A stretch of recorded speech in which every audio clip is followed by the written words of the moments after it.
The first question is going to go like super deep. So resiliency, something that isn't talked about in most players. You know, there's a story where a soccer player got picked up by an EPL. I'm not sure what the name of the club is, the Premier League. He got picked up at 8 years old, started training, and at 16 he was released. And that player ended up, you know, committing suicide for some reason. And my question is, if I'm a young soccer player, I want to become a professional, but I have hardworking parents who are away most of the time. I don't have the support. How do I build resilience to overcome challenges and frustrations? Look, I mean, each player is different, right? Yeah. Each player is going to have different, let's see, what's the word? Different things to overcome, Yeah. especially in this career path of soccer. Yeah. There's always obstacles that you have to overcome, and so for a young player, it's really how much do you want it, you know? Here in Los Angeles, and I'll give you an example. Yeah. In Los Angeles, for example, a very big city where kids are coming from all over. You know, I have kids on my team that ride the bus for an hour and a half to 2 hours to get to practice. You know, and that's just because they want it.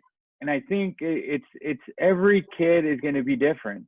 There's kids that are going to be willing to do that, to jump on a bus for 2 hours, right after school, get on that bus at 3:30 and ride for 2 hours all over Los Angeles to get to our training facility. And then you're going to have other kids that, you know, that it's going to be tough for them. For example, we have kids that were driving for 2 hours from the desert, and that becomes very hard for them, and it becomes very hard on the families. And so, you know, for each kid, it's going to be different. It's how much do you want it? How much do you want to sacrifice to become a professional, you know, and to be able to say, you know what, it doesn't matter what obstacles in front of me. I'm just going to truck forward and I'm going to move forward to reach my objective. Okay, so have you seen players, like in terms of soccer, become professionals with all those obstacles like riding and not having parental support? For the most part here at LAFC, and I'll give you an example in LAFC because this is where I've worked for the last 4 years, is, you know, we're in our young stage. Do I see kids sacrificing? Yes. A lot of the kids, do they have these kids that have signed contracts? Do they have the backing of their parents? Yes, they do. Okay. So I have not seen the kids that are riding the bus sign a professional contract, but I will tell you this, that I've seen the kids that are riding the bus and that are making these sacrifices, maybe not because they don't have the support from their family. I don't think that's not the case, is not having the support of the family. Sometimes the parents have to work, you know, and so their way of supporting their kids is by working and providing for them, providing a place to live in and providing that bus fare for them. That's the way to support their kid. And so I have seen kids get called into national team camps and ID camps that are making that sacrifice. So in the long term, you know, hopefully they do get picked up. But again, it's up to the player, you know, in terms of whether or not they want that contract and whether or not they're going to fight for that dream of theirs. Yeah, it really does come down to how much you really want it. And it's different in each player, right? But I guess next question here is, what is that hard conversation that player needs to have? Because like before you're gonna go to college, you have to have that hard conversation with yourself. You're gonna leave your family, you're gonna leave everything behind. And for players, do you know or have a sense of an idea of what that conversation looks like within themselves and their parents, to say, you know what, man, I'm just gonna clear out the criticism, what people say, the judgment, and I'm just gonna give it all I have? Yeah, I mean, I think for each family is different, right? Each family is going to have different situations. And so, for the most part, a lot of our kids, this is their dream, and the parents are supporting their kids, and whatever opportunity it is, whether it's going to college or signing a professional contract or whatever it is. I think those kids that are willing to fight for it and that are willing to say, you know what, this is my dream. I don't think anything's going to stop them from achieving that, or moving forward and saying, you know what, I'm going to go for it regardless of what people say, whether people think I'm doing the wrong decision of, going to college to this college, or, picking the path to become a professional and not going to college. It's up to each family and each individual's goal. Yeah. I coached in the college game as well. Okay. And, I had kids from all over the world coming to our university. I had kids from England. I had kids from Germany, and a lot of these kids had the potential to be professional soccer players. But, a lot of these kids said, you know what, I want an education. And it's okay to say, I want an education, and I want to take this career path first and get my education. And then, if the window is still open to be a professional, it's okay to now give it a shot. So, again, I think those decisions, those conversations are always to the, up to the kids and the families. As a coach, you try to guide them as much as you can, try to be there to answer any questions that they have, and to be a mentor, but I think ultimately you don't want to make the decision for the players. Yeah. You want them to make those decisions, because you're teaching them life skills as well. I think that's part of life, making decisions, whether you make the right one, the wrong one. Those are things that are going to help you in the long run as a player, as an individual, as a person, as you get older. Yeah, and you mentioned one of my favorite words was mentor. What do you think is the difference between a coach and a mentor? I mean, I think both of them come hand in hand. I think coaches are there to guide your players on the field. Okay, so coaches, you coach a specific sport, and you coach that, and you guide the players through moments of the game and training and game situations. You're there to provide information for them. And then a mentor, I think, it has to embody everything in life. How can you help a young kid make decisions? Maybe at home they're not able to get that answer that they want, and so they come and seek that from you, and so you guide them, you give them options. I think those are the differences, in terms of mentor and coach. Yeah, because I think, like, from my perspective, I think coaches, like, for example, you have coaches that just coach soccer, right? They don't coach anything. And for me, a mentor has always been, okay, does this person, like, if this person believes that hard work, commitment, and dedication, let's say those are his 3 values, and he's that, and he's living that in every other part of their life, relationships, careers, finances, you name it, then I think that's a mentor, right? Actually living it. But if you just say you need to do this, then the player is gonna pick up and can be like, this is bullshit, he's not living it. Hard to believe it. Right. Yeah. So next question here. This is an interesting one. How can young players begin separating themselves age by age? Let's say, for example, if I begin playing at 7 years old, how do I separate myself at 7, at 13, 15, and then in 18? What do I focus on? Look, at the younger age groups, you focus on your technical ability. Okay. I think that in the younger age groups, that's where you want to focus. But most importantly, I think, a lot of the times we talk about, we need to develop players, but also developing that mental aspect for players at a very young age, how to face adversity, how to face competition, how to be competitive. You got to understand, you know, and I say this to all our kids in our academy that I'm always in contact with is, man, yes, you're here in this great place like LAFC, and you're in our academy, and you have, I don't like to say you're already going to be a professional, but you have one foot in the door, you know, and it's up to you to get your other foot in by your hard work. But I always tell them, you know, you're not just competing against kids in our academy and every age group. Not only are you competing against kids from Southern California, you're competing with everyone around the world.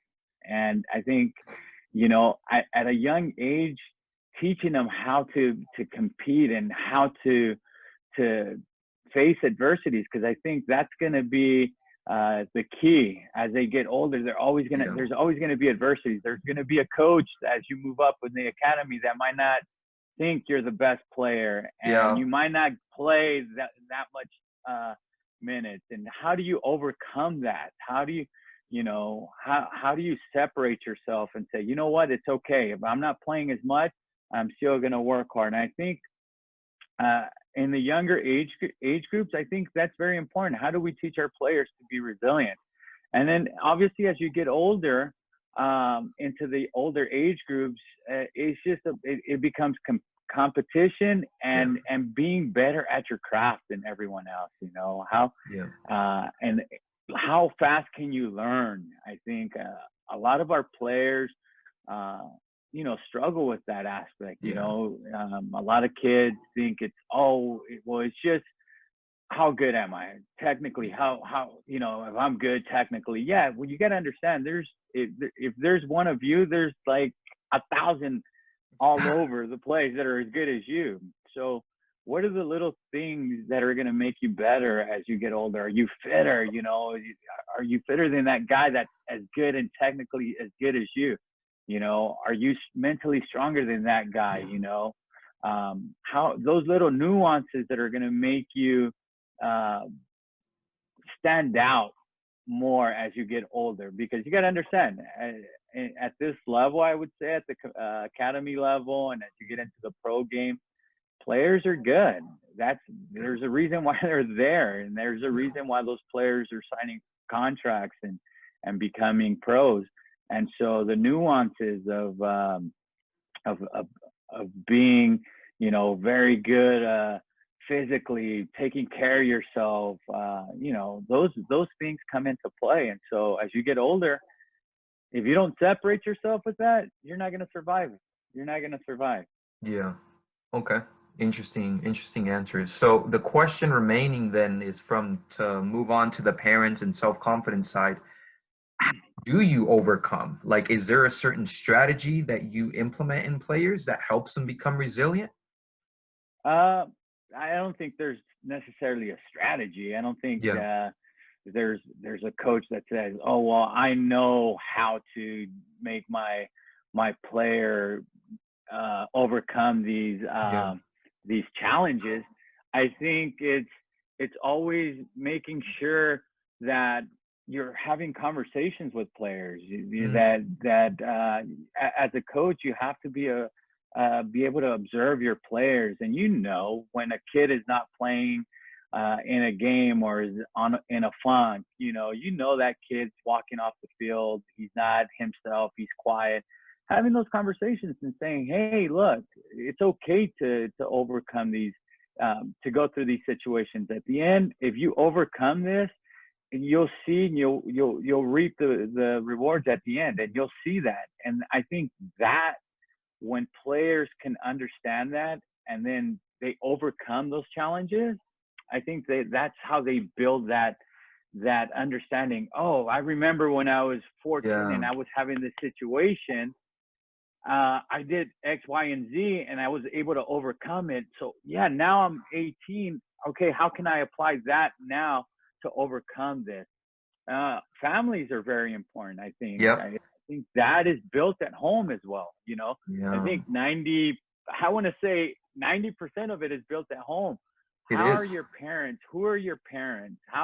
what is your upbringing? I think, I don't want to say, because your parents have money, No. your life is easier, and because you don't have money, your life is harder. No, it's just, I think parents are just, how are parents bringing up their kids? Are they challenging them? Are they, telling them, hey, if you want this, you got to fight for this, and this is how you're going to work. Parents are an example of that. I think. Yeah, like I honestly believe that parents are the face of their child. Like for example, my father, like at a very young age, I did not have a father to age 10, right? So Uh-huh. very, very hard for me to develop. Like my parents, my mother's from Mexico, my father is from Honduras. So Uh-huh. it was very, very tough. And at a young age, like my father was drinking and an alcoholic. He was just lost, let's put it that way. And so it was hard. No one had those hard conversations with me and just spread self-awareness, you can call it, making me Uh-huh. understand my surroundings, the challenges, frustrations. That there was a time where I would go to Walmart and I would literally ask my mother, hey, could I get this piece of gum? It was 89 cents. I still remember it. And she said no. And I was like, he's like, oh, well, we don't need that. We already have food. But in reality, looking back, they didn't have money. Right. Was. And so I grew up with that. Oh crap. That's why I always say, why I always ask the question, how can a young player become resilient? Because the situation is different. Like for me, it was hard. Then I see other players who were given everything. Right. And I look at him, I'm like, crap, this guy was more fortunate. But then I'm like, that doesn't matter. It can be turned into a superpower. You're up Right. and it's super important. But besides the upbringing, why do you think some players are more self-confident, are comfortable leading others, aren't afraid to make mistakes, while other players struggle with that, with self-confidence and leading? I think self-confidence it comes from whether or not you're good at your craft, like like for example, I'll give you my situation. Like Okay. on the soccer field, I felt invincible. I felt like I could do Yeah. anything. I felt like I could talk to players and coach them through situations and be a leader. And then in school, it was the opposite. I would Mm. always like shy off. I would never really speak because I wasn't as confident, with knowing the material, like I guess you can say. And Yeah. I think that's where that comes from, is how confident and how confident are you in those abilities to be able to be good at. And if you're good at it, you're like, yeah, I can do this, like no Yeah. problem. So Yeah. I think that's where that comes from. Okay. Yeah. Because I think of like self-confidence like two different things. I think like self-confidence is character and then skill. Like you can feel self-confident in your skill, like, yeah, I can dribble the ball, I can sprint. But what if you're not confident within, and when it comes to do those skills, you freeze.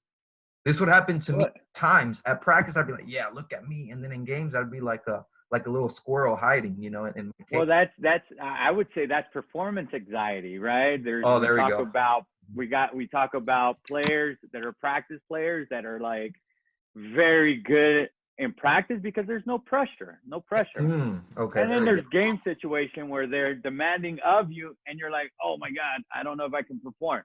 Yeah. So that's how I see it. Mhm. I think what you just mentioned is performance anxiety for me is Mhm. guys that can do it at practice and guys that can do it at both at practice and at games.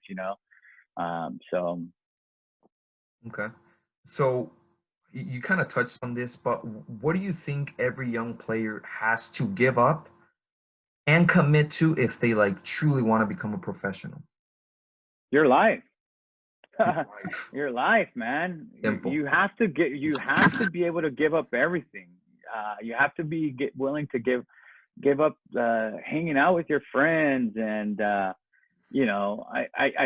truly believe that there should be a balance, but at the end of the day, if becoming a professional is not your priority, and if you're not willing to say, you know what, I need to go do running, or I need to go get extra touches on the ball, but I'd rather go hang out with my girlfriend, Yeah.